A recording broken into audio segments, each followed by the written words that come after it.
Torres' hands trembled as he stared down at the thick stack of money in front of him. $2 million. That was the amount Pablo Escobar was offering just for one name.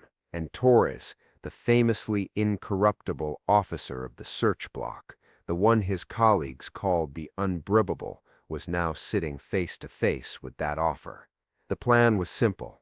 Take the money, reveal the name at the top of the list of informants, leave Medellín before dawn, disappear from the war. Torres took a deep breath. He looked up. Escobar's man was still sitting there, calm as if time had stopped. Torres shook his head. No, one word, small, but enough to slam shut every door to survival. The man stood up, smoothed his jacket, and walked out without another word. Torres thought he had passed the test. He turned around, intending to pack up. Pop, a sound so faint no one would think it was a gun. But that's exactly what it was. The silenced pistol behind the door had been ready since before Torres opened his mouth. He collapsed onto the table, eyes still open. What no one knew, what the newspapers the next morning didn't report, was that Pablo Escobar had predicted Torres's answer 3 days earlier. And what he did in those 3 days didn't just kill an honest cop. It rewrote the rules of fear in Colombia. Torres wasn't a hero. He wasn't a legend. He was just the only one in the Search Bloc that Pablo Escobar couldn't buy. And that alone made him the most dangerous target in the entire war. A week before the night he went down in that dark cafe, the Search Bloc had suffered 3 consecutive failures. 3 operations to capture Escobar, all meticulously prepared, coordinated with the DEA, with constantly changing codes, yet all leaked before they even launched. Each time, police died, civilians died, and Escobar vanished like a ghost through the alleys of Medellín that he knew better than any map. No one needed CIA intelligence to figure it out. Someone inside the Search Bloc was talking to the cartel, or to the DEA, or to both. The problem was, in that unit, anyone could be bought. Plata o plomo, silver or lead, was the language Colombia had spoken for a decade. But there was one man who didn't speak that language. Rafael Torres. Torres wasn't rich, wasn't standout, wasn't the best officer, but he was the only one in the unit who had never taken a single dollar of plata. Not because he was saintly, but because he believed that if he took the first dollar he would never stop. A man like that, Escobar didn't like him, but he paid special attention. Someone who couldn't be bought was often more dangerous than someone with a gun. After the 3rd failure, Colonel Martinez ordered a list drawn up of 5 names, those most likely to be the mole. 5 people who, if exposed, would ignite a small civil war inside the force. No one was to know the list, except 2 people, Martinez and Torres, who was tasked with keeping the final hand-written copy. No email, no photocopies, no trace, a sheet of paper folded into quarters and tucked into Torres's breast pocket, like a small bomb. And of those 5 names, only one really mattered, the one at the top of the list. The person suspected of being the direct leak that had doomed all 3 previous operations. A name that could shatter the trust of the entire Search Bloc, cause the unit to collapse before they ever found Escobar. A name that if it fell into Escobar's hands, he wouldn't need the other 4, just that one, and the Medellín cartel would know exactly who stood where in this war. Torres understood that, and more importantly, Escobar understood it too. In the days after the 3rd failed operation, Pablo Escobar sat on the balcony of his safe house, looking down at Medellín lit up like a giant chessboard. He listened to his underlings report about the list, about an officer holding the identities of the informants, about rumors that there's one guy who doesn't take money. Escobar didn't ask for the list. He didn't care enough to need it. He just asked, what kind of man is he? And when his underling said, the kind who doesn't take plata, Escobar smiled, not a happy smile. The smile of a man who had just found a necessary piece in the game. To him, information only had one meaning: power. The right name at the right time could turn the entire war. A name could turn allies into enemies, enemies into media bait, an organization into fragments. Escobar wasn't interested in knowing a lot. He was interested in knowing the right thing. So why pay $2 million for a name he could figure out himself? Because the price wasn't for the information. The price was for the man holding the information. Escobar wasn't trying to buy the name. He was trying to buy Torres. In every war, there's one question more important than all the others: who dares to stand against me from the inside? Torres, though he didn't know it, was the first answer. And to find the one who dared stand against him, Escobar only needed to do one thing: ask Torres. 3 failed operations in 1 week had turned the Search Bloc from a hunting force into Medellin's laughingstock. And that's why the 5:15 a.m. meeting that day was unlike any before it. No one talked. No one asked anything. Everyone walked into the empty room with walls pockmarked by bomb blasts, as if entering an operating room where the patient had died before reaching the table. Colonel Martinez stood at the head of the table, his face no longer angry, but something worse: certainty. The certainty that someone in this room had sold them out and might still be sitting here. Without introduction, without preamble, he said one simple sentence: Escobar knows every move we make in advance. No one reacted, but the truth exploded in everyone's head. Battle-hardened officers looked down, avoiding each other's eyes, as if afraid that looking into a colleague's gaze would reflect suspicion back. The DEA sat silent as statues. The CIA folded their arms, silent in the way of people who know more than they can say. A young officer spoke up. Maybe he's intercepting our radio comms. Martinez shook his head. Not once, not twice. 3 operations, 3 changed frequencies, 3 plans no one outside this room knew. No interception, just someone talking. The air in the room grew so thick it seemed it could evaporate from everyone's lungs.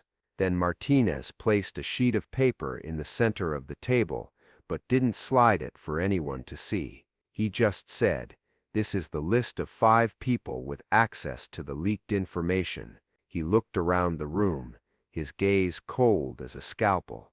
"I won't read the names here." No one asked why. They just stared at that folded paper like an unexploded bomb.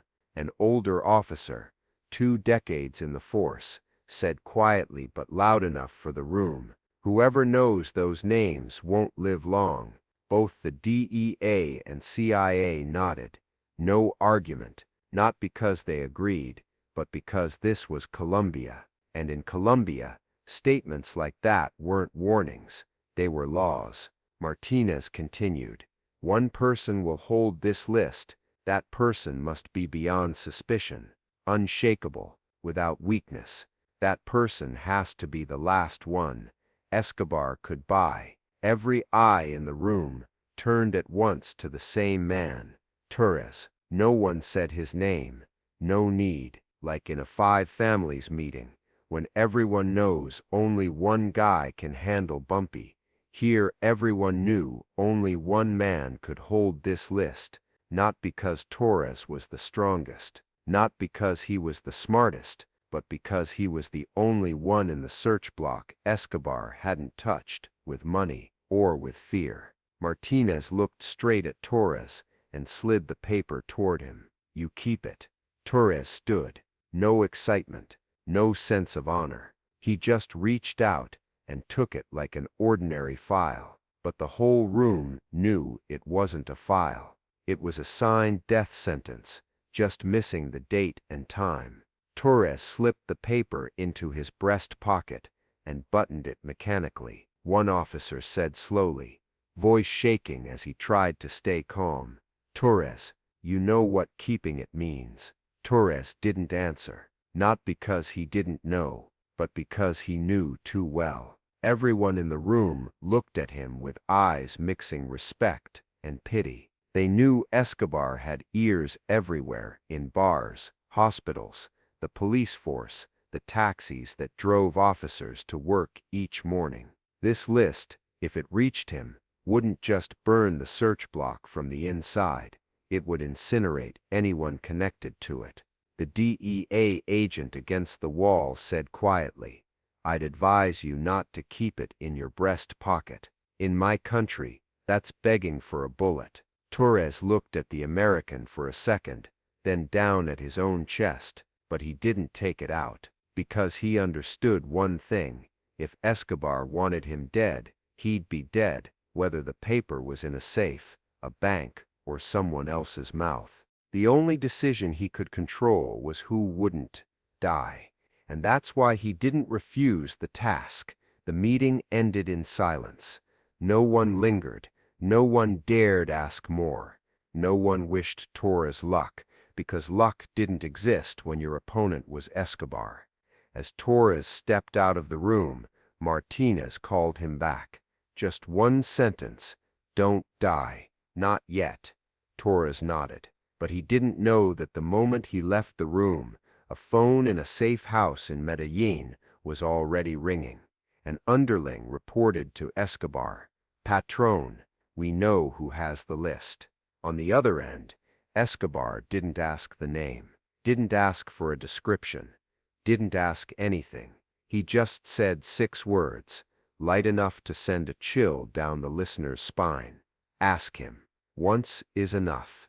Torres received the list that morning.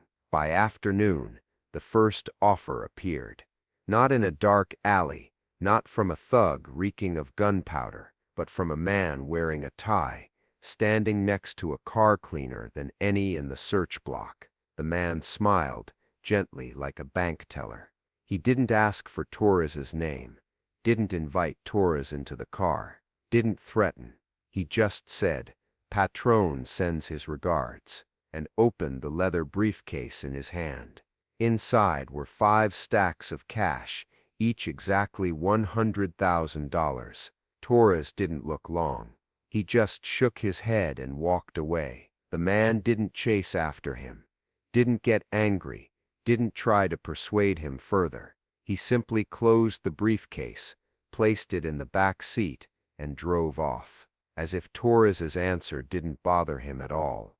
As if Torres's refusal was just the first step in a much longer plan. 2 days later, the second offer arrived. This time it was a woman standing at Torres's door, holding a baby in one arm and an envelope in the other. She said softly, "I don't know anything. They just told me to give this to you." Torres opened the envelope. Inside was a small piece of paper with just one sentence, $1 million. One name, along with a phone number without an international code. Torres tore the paper, threw it in the trash, and handed the envelope back to the woman. She bowed her head in thanks, as if he'd just returned her apartment key, not refused an offer from the most powerful man in Colombia. That night, Torres's wife couldn't sleep. She leaned against the doorframe and said very quietly, "Rafael, this isn't like before.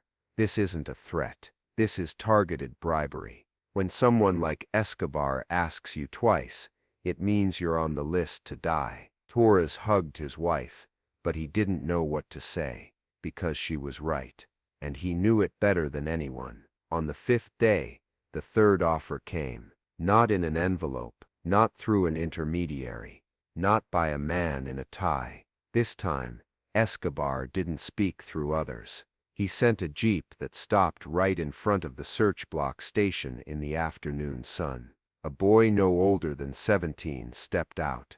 He wore a leather jacket, his eyes calm to the point of being frightening. In his hand was a duffel bag. Torres stepped out. No one told him to. No one called his name, but he knew that Jeep was there for him. The boy set the bag on the ground and opened it. Inside was money. No need to count to know how much. $2 million. All crisp bills. The smell of paper mixed with the rubber from the money bands created a scent that anyone who'd ever been poor would recognize instantly. The boy said 4 words. No more. Patron needs a name. No negotiation. No pressure. Torres felt the air around him thicken. Inside the station, his colleagues were watching from the windows. On the sidewalk, civilians slowed their steps when they saw the scene. No one approached. No one dared interrupt that moment. This was no longer an offer. This was a ritual. The most elegant request Escobar could make. Torres looked at the bag of money. He didn't see a wealthy future. He didn't see a nice house or safety for his family. He saw only one thing when Escobar personally made the offer. It meant he'd already decided the outcome. $2 million wasn't to buy information. $2 million was to test how strong this man's heart beat before it stopped. Torres said, "No." 1 word, 1 slash, into the air. The boy zipped the bag closed, placed it in the Jeep's back seat, got in, didn't look back, didn't show disappointment, didn't call to report. He just drove off as if Torres's refusal changed nothing at all, because it really didn't. Escobar's decision had been made before the first offer even appeared. When Torres walked back into the station, his colleagues looked at him like someone already dead but unaware of it. An old officer put a hand on his shoulder and said, "Not everyone gets asked by Escobar 3 times. Be grateful for that." But the man's face showed no gratitude, only fear. Fear for a man too honest in a city not made for honest men. That night, Torres's wife asked the question many wives in Medellín had asked throughout this blood-soaked decade. "Rafael, are you sure staying silent will save anyone?" Torres looked at her. The yellow light flickered in his eyes. He wanted to say he stayed silent for the country, for justice, for the Search Bloc. But he knew that wasn't the truth. The truth was much simpler. He stayed silent because if he said that name, an entire family would die. Maybe the family of the person on the list. Maybe his own family. Maybe the family of someone completely unrelated. Escobar didn't kill for revenge. Escobar killed to send a message. Torres took a sip of water and replied softly, "I don't want to be the one delivering the mail." But when he said that, he didn't know the letter had already been sent, and Escobar was just waiting for the recipient to open it. Because to Escobar, 3 offers were never 3 chances. They were just 3 beats before the gun fired.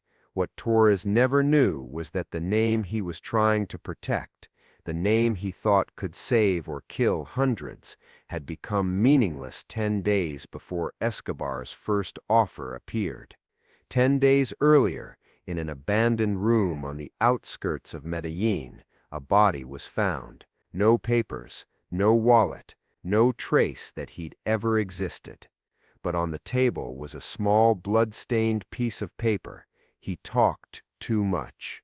The local police understood nothing. The press knew nothing. The Search Bloc had no idea. Only 3 people understood the meaning of that paper. The boy hired to deliver it, the man who received it, and Pablo Escobar. The dead man was the one at the top of the list the Search Bloc was trying to protect.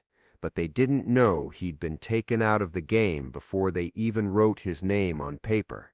And that very delay created a perfect void for Escobar to turn every subsequent action into his own tool. Torres didn't know. Martinez didn't know. No one in the Search Bloc knew, and that very ignorance made Torres's protection of the paper tragic. He was guarding the secret of a dead man. Escobar knew how he died. because he'd been in that room a few hours before the body was found. The informant, desperate, had spilled everything he knew just to live one more day. But Escobar wasn't one to bargain with the weak. When he finished his last sentence, Escobar simply asked softly, "Who has the list?"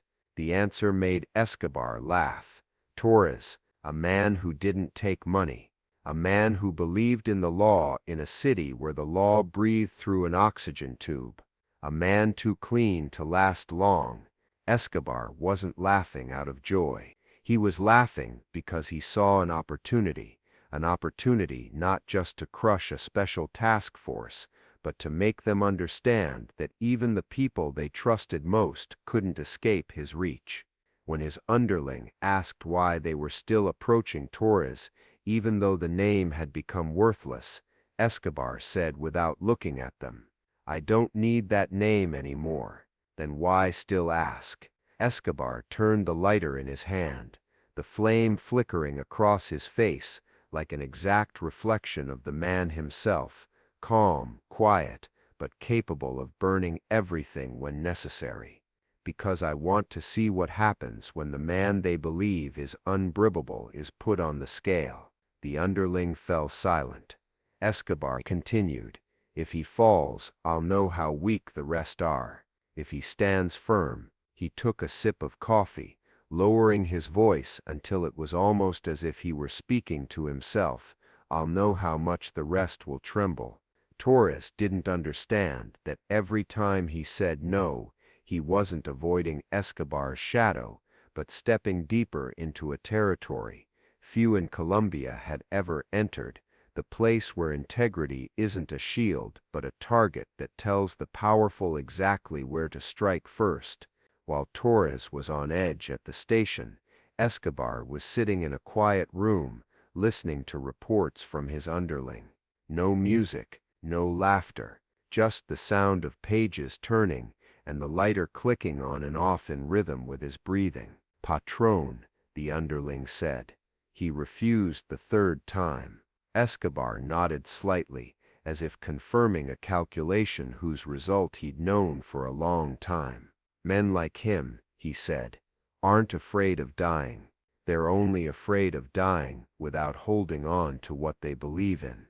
The underling asked, "So, do we kill him?" Escobar smiled, not the smile of a cruel man, but of one placing the exact piece in the exact position. "There's no other choice, but he's not a traitor." "I know." "Then why?" Escobar set the lighter down on the table, the metal on wood sound ringing cold and sharp. "Because he's the man others rely on to believe this war can be won with truth." He looked straight at the underling. "And I won't allow that belief to exist." At the station, Torres began to feel the invisible distance between himself and his colleagues. No one said they were afraid of him. No one said they were avoiding him. But every time he walked into a room, the conversation in progress would stop. Every time he opened a door, someone would hide their eyes. Every time he stood up, chairs shifted slightly, as if the floor had just contracted. One officer said to him, while the two stood on the rooftop, "Rafael, who do you think you're protecting? A list? A country? Or just protecting yourself from having to choose the easy path?" Torres didn't answer, not because he didn't know, but because he was starting to realize a truth. Escobar wasn't attacking him to get information. Escobar was attacking him to make everyone around him afraid. He was no longer an officer. He had become a test, and this test would decide the spirit of the entire Search Bloc. He just didn't know it had already been decided before he even accepted the assignment. That evening, Torres received a strange call. No background noise, no street sounds, just the steady breathing of the person on the other end. "You refused 3 times, the gentle voice said. Torres didn't recognize the voice, but he knew who it belonged to. "You think that makes you stronger?" Torres gripped the phone tighter. What do you want from me? A moment of silence. The kind of silence you feel more than hear. I want to know what happens when the only man who says no is the one everyone thought would say yes, just to live a little longer. Torres took a deep breath. I'm not selling this country, the voice replied, as lightly as a passing breeze. I know, that's why you're more dangerous than the one who did sell it. Torres felt a chill run down his spine. The name you're holding, the voice continued. He's dead. There's nothing left to sell, nothing left to protect. Torres clutched the paper in his breast pocket, without knowing why. If you already know, he said quietly, why ask me? The voice paused long enough for Torres to understand the answer wasn't one he wanted to hear. Because I want to see what you'll do when the truth no longer belongs to you. The call ended without a goodbye. Torres stood still, holding the phone as if it had suddenly become 10 times heavier. He didn't know what he was protecting, didn't know what he was fighting, didn't know what he was dying for. But Escobar knew. Escobar had known for 10 days. And Torres, though he didn't yet realize it, had become a story Escobar would use to teach all of Medellín the most important lesson in any war. The most dangerous person isn't the traitor. It's the one who makes others believe betrayal might not happen. Torres wasn't the key. Torres was the exam, and Escobar was always the one grading it. Torres knew he was being followed the next morning, not because he saw anyone, not because there was a strange car parked down the street, but because he stepped outside and sensed someone had just left in a hurry. A cigarette butt still glowing on the concrete, the smell of smoke lingering in the air, and the fading sound of a license plateless motorcycle engine. In Medellín, that wasn't a sign, that was a message. He went to work without looking back. No need, he knew he was being watched. Every footstep, every door he opened, every time he reached into the pocket where the list was kept. Nothing unusual, nothing out of the ordinary. But that very normality was what unsettled him most. Because Escobar didn't send warnings, he sent silence, and in that silence, you could hear death walking like rubber soles on the sidewalk. That night, his wife opened the door and froze. On the doorstep was a funeral wreath, the kind used for hit victims, reeking strongly as if someone had deliberately made it rot faster than normal. In the center of the wreath, a black ribbon bore handwritten words, "For the keeper of secrets." She covered her mouth, trying not to cry out. Torres picked up the wreath, placed it in the trash without a word, but his eyes said everything. They knew where he lived. They knew who his wife was. They knew everything. His wife trembled. "Rafa, leave tonight." Torres nodded. He helped his wife pack a few sets of clothes into a small bag, carried their still sleepy daughter to the car. They drove out of Medellín as night fell, the city sinking into dim lights, and the sound of motorcycles moving like nocturnal animals. He took them to his cousin's house in the countryside, a place Escobar rarely set foot in. When he handed his daughter to the cousin, the little girl clung to his sleeve. "Daddy coming home?" Torres smiled, trying to keep it from trembling. Daddy's coming home. He knew it was the first lie in his life he wasn't ashamed of. He lied so others could live.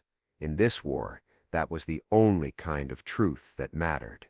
Back in Medellín, Torres found the city completely different after just a few hours away. It was no longer the place he worked, no longer the place he protected. It had become the stage for something approaching, step by step. When he walked into Search Bloc headquarters, his colleagues avoided his eyes. No one asked about his family. No one asked why he'd come back. No one told him what had happened while he was gone. They didn't do it out of coldness. They did it out of fear of being associated. Anyone who looked at Torres too long was basically signing their own funeral invitation. A young officer said quietly as he passed, "You're still coming to work." Torres didn't answer.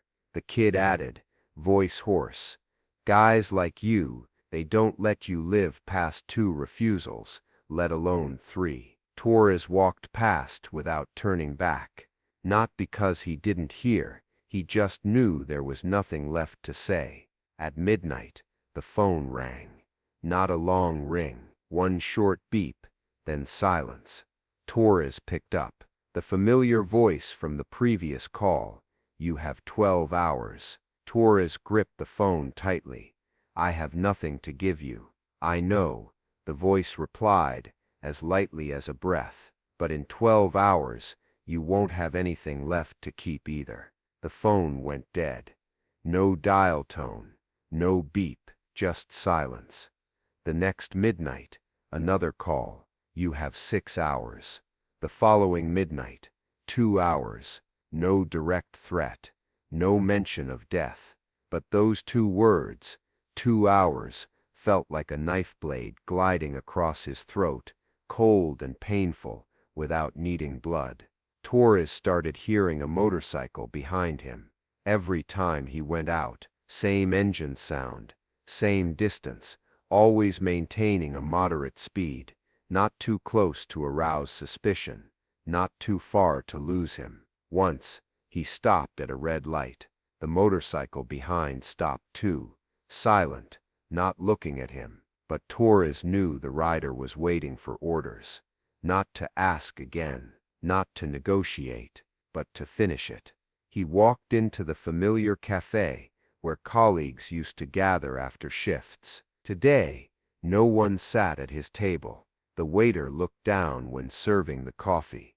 2 officers at the next table got up and left as soon as he pulled out his chair. No one said the reason. No one had to. When Escobar took an interest in someone, that person became a dead zone. Around 3 in the morning, Torres drove to a high point overlooking Medellín. From up there, the city looked like a lake set on fire. Beautiful, dangerous, untouchable. He understood what he'd tried to avoid thinking about. Escobar didn't want the name. Escobar wanted him. Not him, Rafael Torres, but the image of the man who stood firm against money. Escobar couldn't let that image exist. It would spread. It would create hope. And hope was the one thing Escobar couldn't control with bullets. He heard the motorcycle approaching. Not fast, not slow, like a countdown clock stepping on stone. Torres closed his eyes, not out of fear, but because he thought of his wife and daughter. He hoped they would never know the truth that his death brought no benefit, saved no one, changed nothing in the war. It only proved what Escobar had wanted to prove from the start. No silence is free. 3 days earlier, in another room, Escobar had sat listening to his underling present. 4 options for dealing with Torres: public killing, secret killing, kidnapping, intimidation. Escobar listened but wasn't particularly interested. He only asked how many times did he refuse. Underling. 3 times, patron. Escobar nodded approvingly. Good. So you want him to give up the name? Escobar curled his lip. Not a smile, but something colder, sharper. That name is already dead. The underling went quiet. Then, why kill him? Escobar replied. He'll die before dawn. Not for the answer, but for the silence. When the motorcycle stopped behind Torres on the hilltop, he didn't turn around. He didn't need to. He'd understood everything since the first call. In this war, the one who dies isn't the one who reveals the secret. It's the one who keeps the secret, even when that secret has long since rotted away. And Torres, with the meaningless paper in his pocket, with a straightforwardness that Medellín had no use for, with the 3 no's still echoing in Escobar's head like church bells, was the one who had to be erased before sunrise. Because sometimes death isn't punishment. Death is a message. Torres died before dawn, but the news spread faster than sunrise could reach Medellín. When a Search Bloc patrol found his body on the hill, no one said a word. They just stood there, looking at the cold, darkened face of the colleague who had said no 3 times, and paid for it exactly 3 times. No need for a report. No need for an emergency meeting. Everyone knew whose work this was, and everyone understood Escobar hadn't killed him for the name in his pocket. He killed him to kill the Search Bloc's sense of security. Within an hour, the entire unit fell into quiet chaos. No shouting, no outrage, no vows of revenge, just a strange silence. The silence of people who had just lost the last feeling of safety they were clinging to. A young officer sat against the wall, hands shaking uncontrollably. He didn't cry, he just muttered, "If Torres couldn't survive, who can?" No one answered. No one could. 2 officers submitted requests to leave duty that same morning. One said his wife was about to give birth. One said his elderly parents needed care. Both knew those reasons carried no weight in the drug war. But they also knew no one in the force would blame them. The unspoken rule of the Search Bloc now was crystal clear. Surviving is also a kind of duty. Martinez received the news of Torres's death while in a meeting with the DEA. He set the phone down on the table so gently that no one could tell if it was a blow or a surrender. A DEA agent asked, "Should we lock down the city?" Martinez didn't answer right away. He looked out the window at Medellín slowly brightening. Finally, he just said, "You can't blockade darkness," but there was one person who heard about Torres's death and reacted differently. That person was the name second on the list Torres had carried, the one the Search Bloc suspected of being capable of accessing the mole, but not the main informant. When he heard that the man holding the list was dead, he didn't show up for work, didn't call, didn't go home. He went straight to the bus station, bought a ticket out of the city, with hands shaking like someone with malaria. He carried no luggage, no papers, just a small plastic bag, as if he knew he wouldn't need anything else anymore. He thought Torres had been killed for refusing to reveal the name, and he also believed Torres hadn't said anything before dying. That simply meant Escobar still didn't know who he was. Still doesn't know. Those 2 words gave him hope, but what he didn't understand was that Escobar didn't need Torres to find out. Escobar just needed to see who ran. And he ran too fast, too perfectly timed, too beautifully in the eyes of a man who always saw fear as a signal, exactly as Escobar wanted. He boarded the bus heading north. When the bus had been traveling for 2 hours, he started to feel lighter, like he might actually live. Like he'd just escaped the nightmare that Torres hadn't. But right at the moment, he began to think about hope. The bus was stopped on the road, not by police, not by the Search Bloc, but by 3 unmarked pickup trucks, the kind whose silhouette alone told any Colombian who they belonged to Los Peps.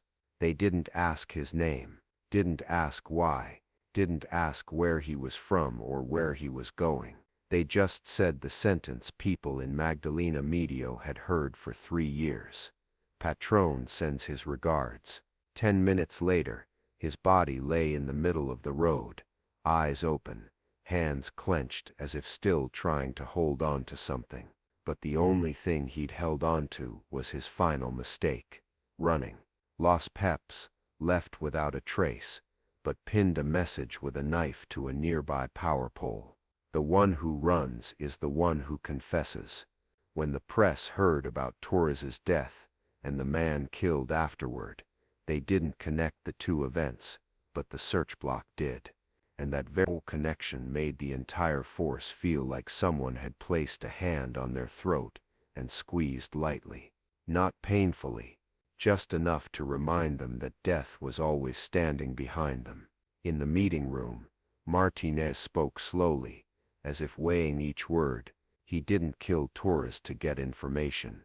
He killed Torres to see what we would do next. The DEA asked, "And what will we do?"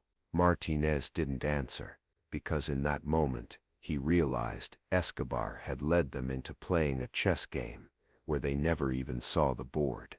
By the end of the day, the story spread across Colombia, not through the press, not through television, not through official statements. It spread through whispers among men drinking outside bars, through murmurs at bus stations, through the looks mothers gave their police officer sons as they stepped out the door. They said, "He turned down $2 million, and he didn't live to see dawn." Escobar doesn't ask twice. In Medellín, saying no to him is saying no to sunrise. That last phrase, no one in Colombia remembered where it came from, but everyone repeated it. Saying no to Escobar is saying no to dawn. It became a warning, a curse, and the most accurate description of the price of a name that in the end no one needed to know, because the only one who held it was dead, and the only one who knew its meaning was Escobar. Only one thing remained clear. The Search Bloc had just lost the only man who dared to stand straight. And Escobar, he had just proven that in Colombia, silence is sometimes more expensive than betrayal. After Torres's death, Medellín didn't change its gunfire, didn't change its explosions, didn't change its fallen officers. The city still lived in the old rhythm of fear and resignation. But one thing changed completely, something invisible, unmeasurable, but felt immediately by everyone: the way people talked about Escobar. Before, police spoke of him in dry facts, troop numbers, assets, weapon caches, bombings. Now they spoke in shorter sentences, lower voices, sometimes not daring to speak at all. Torres became the reminder. Escobar didn't just hunt information, he hunted silence, and he hunted it well. In the Search Bloc break room, a young officer set down his coffee cup and sighed. Escobar isn't looking for information, he's looking for silence. No one objected, no one corrected him. They just nodded, as if that sentence was the new rule of the war. From then on, anyone who got a strange phone call felt their throat go cold. Anyone holding sensitive information hid it like a wound. In this world, knowing more didn't make you stronger, it made you easier to kill. Torres, the man who died for a name that no longer existed, became the perfect example of that lesson. Outside Medellín, the story spread in its own way, not through the press, not through news broadcasts, just through the telling of people who understood just enough, feared just enough, to not say too much. People in the barrios told each other, $2 million couldn't buy Torres, but the price he paid was his life. The way they said it wasn't like mourning, nor like anger, it was like remembering the law of the jungle. It's not the strongest who survives, but the one who knows when to stay silent. In Colombia, money always has value, but silence at the right time, from the right person, is what's worth the most. And Escobar was the one who set its price. There was a small police station in Antioquia where recruits were trained before being assigned to dangerous districts. The instructor told them the story of Torres, without full names, without ranks, just, there was a man tasked with holding a piece of paper. He thought holding it was duty. Escobar thought holding it was a challenge. A recruit asked, "Did he die for saying no?" The instructor replied, "No, he died because Escobar won't accept peace of mind." In that moment, the whole room understood this wasn't just a drug war. It was a war of wills. Anyone seen shaking would die. Anyone seen standing firm would die sooner. One afternoon, in the DEA office in Bogota, Two American agents discussed the Torres case like a chess match lost from the very first move. One said, "Escobar doesn't kill for revenge, he kills to optimize fear." The other nodded, "No one dies for information. They die for misunderstanding the meaning of silence." In America, when talking about drug lords, people talk about guns, money, power. In Colombia, people talk about what Escobar doesn't say, because those empty spaces are bigger than any bomb he ever planted. After Torres's death, the Search Bloc operated completely differently. They didn't trust each other like before, didn't share information like before, didn't joke like before. Torres's death was like someone knocking on their door at midnight and leaving a gift box on the step that they didn't want to open. They knew what was inside, and they knew Escobar wanted them to think about it every time they woke up in the morning. No one said it out loud, but many began to understand that Escobar had achieved what he wanted from the start, breaking the force's spirit, not with bombs, not with guns, but with the death of the only man who believed he could stand outside the silence. An older officer said at the end of a meeting, "We're not hunting him anymore. We're the ones being hunted." No one objected, and then, in a strange way, Torres became a symbol not for what he did, but for what he didn't do. Not for the name he held, but for the name he never said. Not for the mission he completed, but for the silence he died to keep. People in Medellín passed around a new saying. In the extradition war, information has a price, but silence has a higher one. A short sentence, but enough to describe the mechanics of power in the Escobar era. The state apparatus needs evidence. International organizations need data, but Escobar only needed one thing: his opponent's silence. Once the opponent is silent, he wins. Once the opponent speaks, he wins faster. No way out, no plan B. And if this story gives you chills, please subscribe, because in the war against Escobar, the price of a no is always paid in blood.